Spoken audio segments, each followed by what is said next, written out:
Welcome to Chapter 9 of Storming Babylon. In this chapter, we will continue to explore the exciting and action-packed world of this thrilling book. We hope you are enjoying the story so far and are eager to find out what happens next. As we delve deeper into the plot, we encourage you to immerse yourself in the exciting events that unfold. From thrilling action scenes to heart-pumping moments of suspense, Storming Babylon is sure to keep you on the edge of your seat. We appreciate your support and hope that you continue to enjoy the journey we have in store for you. Thank you for enjoying the story, and we look forward to sharing more with you in the upcoming chapters. Chapter 9 To Jump a Doctor. Artem exited the cab and began his trek through the pouring rain toward the Babylon some 50 yards away. Much weighed on the doctor's mind. Some shadowy force had made an attempt on Lord Stein's life and could strike again at any time. The lack of spare parts would see his master laid low in time, regardless of any attempts on his life. His body could not sustain the flesh used to keep him going for more than a short while, making the loss as deadly as whatever had affected the arm. Between his dark thoughts and the relentless downpour, he barely registered the whistling man trying to get his attention. The man stood among the shadows of the alley abutting Artem's destination and would have passed unnoticed should he not have made an effort to receive attention. Artem noted how lax his observatory skills had become due to his distraction. The doctor stopped short of the man's reach and waited to see what would happen next. He could not see weapons nor sense anything hidden in the veil around the man. He offered only his stern glare and a cautious moment of his time. "Greetings, Doctor." His accent was strange, foreign, but without an easy tell to place where the man could have been from. "You have needs that must be met. I have wares that would suit them." Artem narrowed his eyes. Suspicious didn't even begin to describe the man's demeanor and words. "I don't think you can help me." The man stepped to one side, revealing 3 containment tanks, each containing pristine examples of various human organs, the lungs, liver, and kidneys. The specimens could not have been more than a few hours old. "Begone, ghoul. I will not parley with murderers and body thieves." Artem moved to get away from the man and into the safety of the waiting lobby. "We even have limbs and integral bone tissues. We have everything you need to help your master." The last words were sneered. This put Artem on guard. He would have made pace to leave on any other day, especially considering the nature of the information the dark peddler was spouting. This was not any other day. His master's condition would deteriorate quickly unless he found a solution. The man was laying some sort of trap. He could feel it, but damn it, he needed those parts. "Give me what I need here and now." "Who sent you?" The man wagged a scolding finger at the doctor. "I will not bring such goods to you without receiving payment. If you want them, you will come with me to claim them. But don't wait long. The affliction will take your heart and lungs next." "You dare. You attacked us. Now you come peddling your solution? You have sealed your fate, scum." Artem found enough rage at the brazen nature of the man's proposal to forget about the lobby, about its safety. He would deal with the peddler himself. TSK Doctor. I am no assassin, but an opportunist. I see a market and an avenue to profit from selling my select wares to an interested buyer.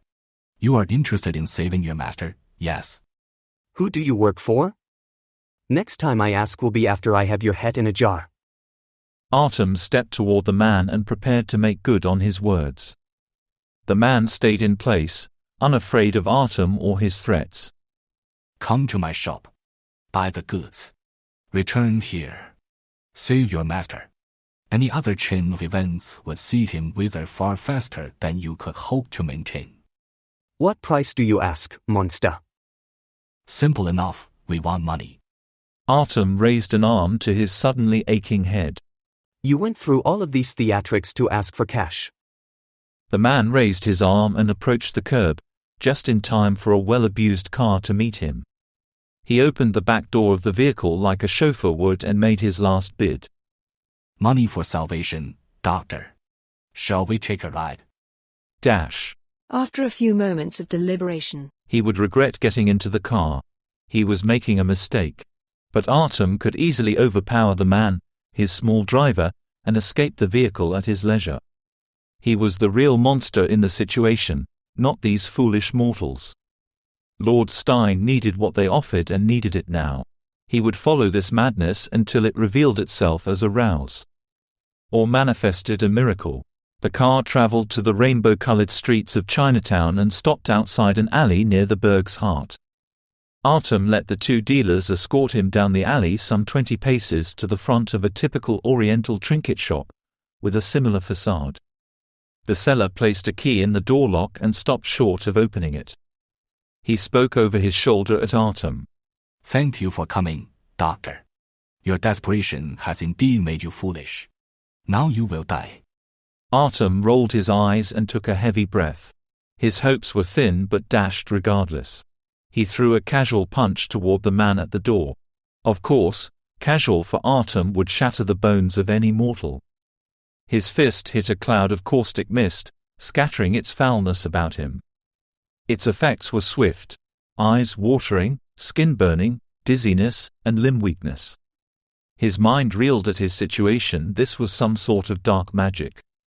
Despite the doctor having a limited understanding of the occult, those who came to do him harm seemed positively mundane. Dark figures descended on him from above, holding knives and clubs. Artem raised his massive arms in defense as the first man came into range.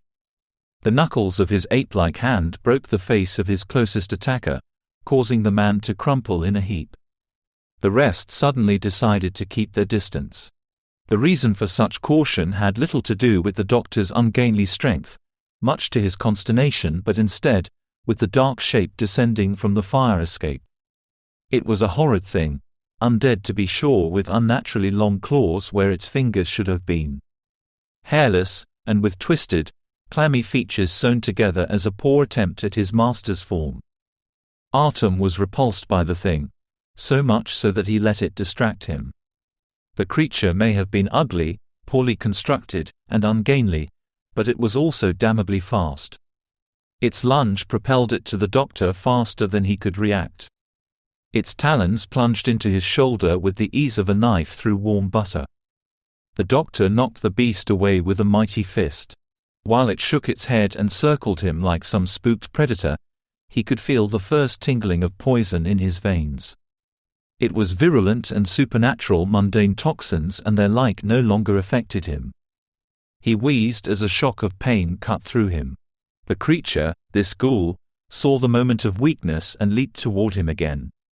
While the doctor fought for his life, his mind raced through the myriad possibilities of toxins, poisons, venoms, and other virulence that may have befallen him. He had run across a fair few supernatural substances in his days and used that information to narrow the field of possibilities. Much to his relief, when his thoughts returned to the present, the creature was permanently disabled. His health was waning fast, and the thugs quickly surrounded him, now that he was weak.